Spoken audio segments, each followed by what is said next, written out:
உயிரின் உயிரான விடுதலை சிறுத்தைகளே,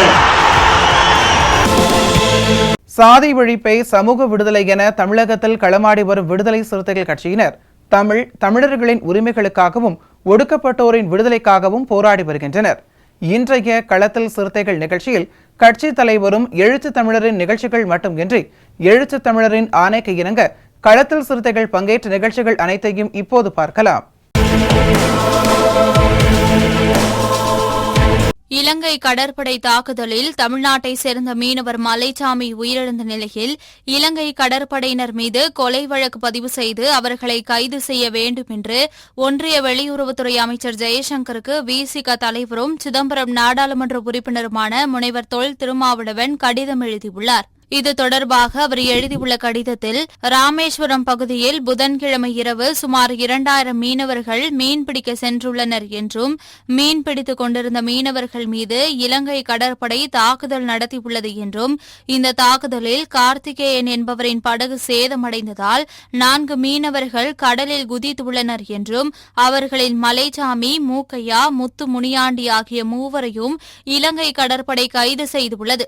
கடலில் குதித்த ராமச்சந்திரன் என்பவரை இதுவரை கண்டுபிடிக்க முடியவில்லை என்று சொல்லப்படுவதாகவும் இலங்கை கடற்படையின் தாக்குதலில் படுகாயமடைந்த நிலையில் கைது செய்யப்பட்ட மீனவர் மலைச்சாமி இலங்கை யாழ்ப்பாணம் பகுதியில் உள்ள புங்குடுதீவு மருத்துவமனைக்கு கொண்டு செல்லப்பட்டதாகவும் அங்கு அவர் இறந்துவிட்டதாகவும் இலங்கை அரசு கூறியுள்ளது என்றும் இந்த மரணம் விபத்தினால் ஏற்பட்டது அல்ல, இலங்கை கடற்படையினரின் தாக்குதலால் உண்டானது என்றும் எனவே இலங்கை கடற்படையினர் மீது கொலை வழக்கு பதிவு செய்து அவர்களை கைது செய்ய வேண்டும் என்றும் வலியுறுத்தியுள்ளார். தமிழ்நாட்டு மீனவர்கள் மீது இலங்கை கடற்படை தாக்குதல் நடத்துவதும் அவர்களது படகுகளை பறிமுதல் செய்வதும் மீனவர்களை சிறையில் அடைப்பதும் தொடர்ந்து நடைபெற்று வருகிறது என்றும் தமிழ்நாட்டை சேர்ந்த மீனவ மக்களும் தமிழ்நாடு அரசும் இந்திய ஒன்றிய அரசை பலமுறை வலியுறுத்தியும் கூட இதில் உருப்படியான எந்த நடவடிக்கையும் ஒன்றிய பாஜக அரசு எடுக்க மறுக்கிறது என்றும் தமிழ்நாட்டு மீனவர்களை இந்திய குடிமக்களாக இந்திய வெளியுறவுத்துறை கருதவில்லை என்றும்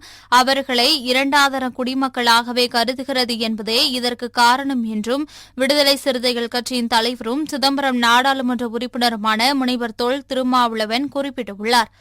இலங்கை கடற்படையின் தாக்குதலை தடுத்து நிறுத்தவும், இலங்கை சிறைகளில் வாடும் தமிழ்நாட்டு மீனவர்களை விடுவிக்கவும், இலங்கை அரசால் பறிமுதல் செய்யப்பட்ட தமிழ்நாட்டு மீனவர்களின் படகுகளை மீட்டு தரவும் இந்திய வெளியுறவுத்துறை நடவடிக்கை எடுக்க வேண்டும் என்றும் விடுதலை சிறுத்தைகள் கட்சியின் தலைவரும் சிதம்பரம் நாடாளுமன்ற உறுப்பினருமான முனைவர் தொல் திருமாவளவன் வலியுறுத்தியுள்ளார். எஸ்சி பட்டியலில் உள்ள சாதிகளை பிரித்து உள்ஒதுக்கீடு வழங்குவதற்கு மாநில அரசுகளுக்கு அதிகாரம் உள்ளது என்ற உச்சநீதிமன்ற தீர்ப்பை வரவேற்பதாக விசிக தலைவரும் சிதம்பரம் நாடாளுமன்ற உறுப்பினருமான முனைவர் தொல் திருமாவளவன் தெரிவித்துள்ளார். இது தொடர்பாக அவர் வெளியிட்டுள்ள அறிக்கையில், எஸ்சி பட்டியலில் உள்ள சாதிகளை பிரித்து உள்ஒதுக்கீடு வழங்குவதற்கு மாநில அரசுகளுக்கு அதிகாரம் உள்ளது என்று உச்சநீதிமன்றம் தீர்ப்பளித்துள்ளதாகவும் தமிழ்நாடு அரசு அருந்ததியர் சமூக பிரிவினருக்கு உள்ஒதுக்கீடு வழங்க இயற்றியுள்ள சட்டமும் செல்லுபடியாகும் என்றும் அது தெரிவித்திருக்கிறது என்றும் உச்சநீதிமன்றத்தின் இந்த தீர்ப்பை விடுதலை சிறுத்தைகள் கட்சியின் சார்பில் வரவேற்பதாகவும் தெரிவித்துள்ளார். அருந்ததியருக்கு உள்ஒதுக்கீடு வழங்குவது தொடர்பாக அன்றைய முதலமைச்சர் கலைஞர் அவர்கள் கூட்டிய அனைத்துக் கட்சி கூட்டத்தில் பங்கேற்று விடுதலை சிறுத்தைகள் கட்சி அதனை வரவேற்று ஆதரித்து கருத்துக்களை தெரிவித்ததாகவும் தமிழ்நாடு அரசு இயற்றிய சட்டமும் அது தொடர்பாக விடுதலை சிறுத்தைகள் கட்சி எடுத்த நிலைப்பாடும் மிக சரியானவை என்பதை இன்றைய உச்சநீதிமன்ற தீர்ப்பு புலப்படுத்தியுள்ளதாகவும் இந்த தீர்ப்பை அளிக்கும்போது உச்சநீதிமன்ற நீதிபதிகள் உள்ஒதுக்கீடு வழங்குவதற்கு உரிய ஆதாரங்களை அளிக்க வேண்டும் வேண்டும் என்று கூறியுள்ளனர். அதுவும் வரவேற்கத்தக்கது என்றும் விடுதலை சிறுத்தைகள் கட்சியின் தலைவரும் சிதம்பரம் நாடாளுமன்ற உறுப்பினருமான முனைவர் தொல் திருமாவளவன் குறிப்பிட்டுள்ளார். 7 நீதிபதிகள் கொண்ட இந்த பேரமர்வில் சில நீதிபதிகள் எஸ்சி பிரிவினருக்கும் கிரிமி லேயர் எனும் வருமான வரம்பை அளவுகோலாக கொள்ளும் ஒரு முறையை அறிமுகப்படுத்த வேண்டும்.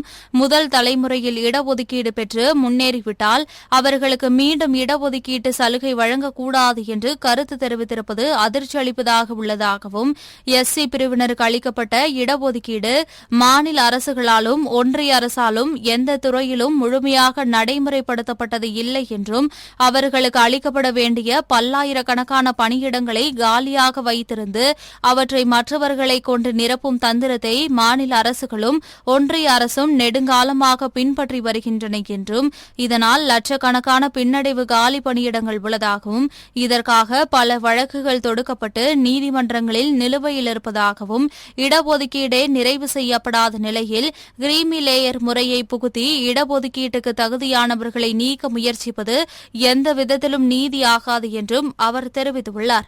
எஸ்சி மக்களின் பணி நியமனம், பதவி உயர்வு முதலான விஷயங்களில் தொடர்ந்து உச்சநீதிமன்றம் எதிரான தீர்ப்புகளையே வழங்கி வருகிறது என்றும், நீதித்துறையில் சமூக நீதி இல்லை என்பதன் விளைவே இது என்றும், இந்த தீர்ப்பில் கிரீமியர் தொடர்பான கருத்துக்கள் ஆணையாக பிறப்பிக்கப்படவில்லை என்றும், எனவே அவற்றை நீதிபதிகளின் கருத்துக்களாக மட்டுமே எடுத்துக் கொள்ள வேண்டுமே தவிர தீர்ப்பின் ஒரு பகுதியாக எடுத்துக் கொள்ளக்கூடாது என்றும், அதை ஒன்றிய புறக்கணிக்க வேண்டும் என்றும், உள்ஒதுக்கீடு வழங்கும் அதிகாரம் மாநில அரசுகளுக்கு இருக்கிறது என்ற இந்த தீர்ப்பை சில மாநில அரசுகள் தமது அரசியல் லாபத்துக்காக பட்டியலின மக்களின் ஒற்றுமைக்கு எதிராக பயன்படுத்தக்கூடும் என்றும், அது குறித்த விழிப்புணர்வோடு இந்த பிரச்சினையை அணுக வேண்டும் என்றும் விடுதலை சிறுத்தைகள் கட்சியின் தலைவரும் சிதம்பரம் நாடாளுமன்ற உறுப்பினருமான முனைவர் தொல் திருமாவளவன் தெரிவித்துள்ளார்.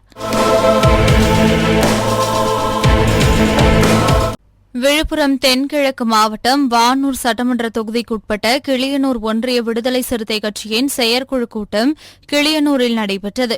ஒன்றிய செயலாளர் பேராவூர் மணிமாறன் தலைமையில் நடைபெற்ற இந்நிகழ்ச்சியில் சிறப்பு அழைப்பாளராக விழுப்புரம் தென்கிழக்கு மாவட்ட செயலாளர் வீர பொன்னிவளவன் கலந்து கொண்டு சிறப்புரையாற்றினார். இக்கூட்டத்தில் எதிர்வரும் ஆகஸ்ட் 17ஆம் தேதி எழுச்சி தமிழர் பிறந்தநாள் விழா சிறப்பாக கொண்டாடுவது, முகாம்கள் தோறும் புதிய கொடிக்கம்பங்கள் நிறுவி கொடியேற்றுவது உள்ளிட்ட சிறப்பு தீர்மானங்கள் நிறைவேற்றப்பட்டது. இதில் மண்டல துணை செயலாளர் கிளியனூர் இரணியன் மற்றும் நிர்வாகி அருள், மாவட்ட அமைப்பாளர் முத்தமிழன், வீரப்புதல்வன், வளர்கவி, வெங்கடேசன், ஒன்றிய அமைப்பாளர் உப்புவேலூர் குமரேசன், செல்வமணி, பேராவூர் சத்யராஜ், ரவி, மாலதி, ஆனந்த ஜோதி, கருணாகரன் உள்ளிட்ட ஏராளமானோர் கலந்து கொண்டனர்.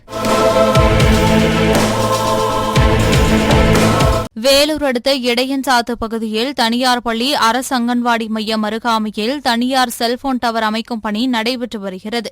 இந்நிலையில் செல்போன் டவர் அமைப்பதற்கு எதிர்ப்பு தெரிவித்து மாவட்ட ஆட்சியரிடம் புகார் மனு அளித்ததன் பேரில் அப்பணி நிறுத்தி வைக்கப்பட்ட நிலையில் திடீரென கட்டுமான பணியை மேற்கொள்ள தனியார் நிறுவனம் செயல்பட்டு வருவதாக கூறி அப்பகுதி மக்கள் விடுதலை சிறுத்தைகள் கட்சியின் 60வது வார்டு செயலாளர் ஜோதிஷ் பிரவீன்குமார் தலைமையில் போராட்டத்தில் ஈடுபட்டனர். மேலும் இந்த பகுதியில் அங்கன்வாடி மையம், தனியார் பள்ளி அமைந்திருப்பதால் குழந்தைகளுக்கு கதிர்வீச்சு அபாயம் ஏற்படும் என்பதால் தனியார் நிறுவனம் செல்போன் டவர் அமைக்கக்கூடாது என விடுதலை சிறுத்தைகள் கட்சியின் சார்பில் கோரிக்கை வைக்கப்பட்டது. செல்போன் கோபுரம் அமைப்பதை தடுத்து விடுதலை சிறுத்தைகள் நிறுத்திக் கொண்டிருக்கிறோம். ஆல்ரெடி இந்த செல்போன் கோபுரம் கட்டுமான பணிகளை ஆரம்பித்தார்கள். நாங்கள் கிராமத்தின் சார்பாகவும் விடுதலை கட்சியின் சார்பாகவும் மனு ஒன்றை மாவட்ட கலெக்டரிடத்தில் சென்று புகாரை அளித்தோம். அதன் பேரில் நிறுத்துவது போல ஒரு 2 மாதம் நிறுத்தினார்கள். மீண்டும் அந்த பணியை தொடங்குகிறார்கள்.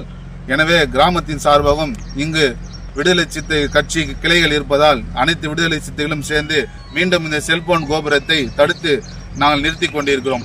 இந்த செல்போன் கோபுரத்தின் கட்டுவதற்கு பல தலைவர்கள் இதில் கூட்டாக செயல்பட்டு கொண்டிருக்கிற வேளையில் விடுதலை சிறுத்தைகள் பணத்திற்கும் வீணான ஆசைகளுக்கும் நாங்கள் அடங்கி போகாமல் எழுச்சி தமிழின் ஆணைக்கு இணங்க அவருடைய கொள்கையிலும் வழியிலும் செயல்பட்டுக் கொண்டிருக்கிறோம். சேலம் மாவட்டம் ஓம்பலூர் பகுதியைச் சேர்ந்த விடுதலை சிறுத்தைகள் கட்சியின் முற்போக்கு மாணவர் கழக மாவட்ட அமைப்பாளர் செண்பக அரசன் மீது பொய் வழக்கு பதிவு செய்யப்பட்டுள்ளது. இதனையடுத்து இவ்வழக்கிலிருந்து விடுவிக்க கோரி சமூக நீதி மற்றும் மனித உரிமை பாதுகாப்பு மாநகர காவல் துணை ஆணையாளரிடம் செண்பக அரசன் மனு அளித்த நிலையில் இன்று விசாரணைக்கு ஆஜரானார். அப்போது தொழிலாளர் விடுதலை முன்னணி சரசுராம் ரவி உடனிருந்தார். மேலும் பொய்யான புகார் வழங்கியவர்கள் மீது நடவடிக்கை எடுக்க வேண்டும் என்று செண்பக அரசன் கோரிக்கை விடுத்துள்ளார். கடந்த 9/3/2024 அன்று எனது காரை சில சமூக விரோதிகள் வழிமறைத்து தாக்குதல் நடத்த முயற்சி செய்தனர். அதன் மீது கருப்பூர் காவல் நிலையத்தில் புகார் கொடுத்து SC/ST ஆக்ட் வன்கொடுமை தடுப்பு சட்டத்தின் கீழ் பதிவு செய்யப்பட்டது.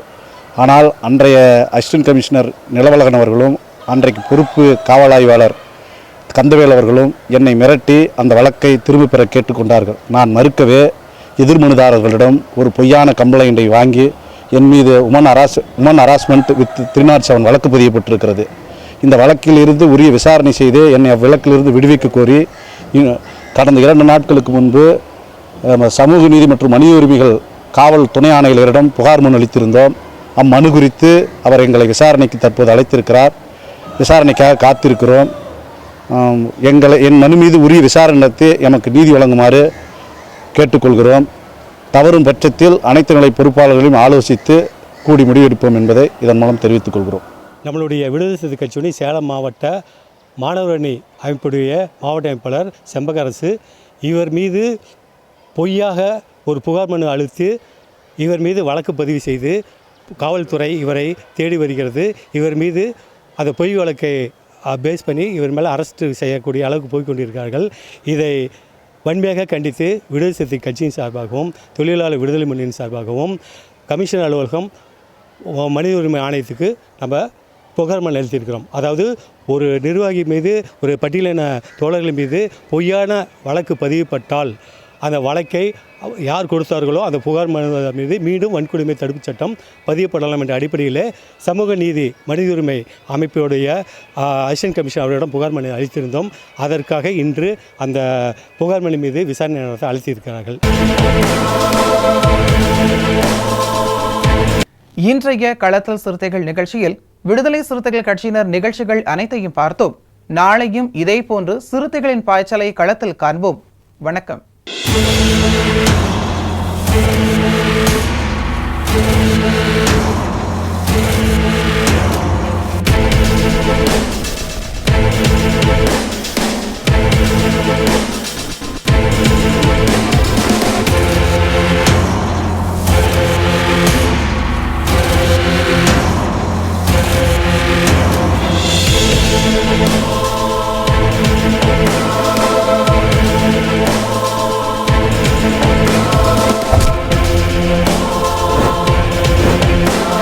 உயிரின் உயிரான விடுதலை சிறுத்தைகளே,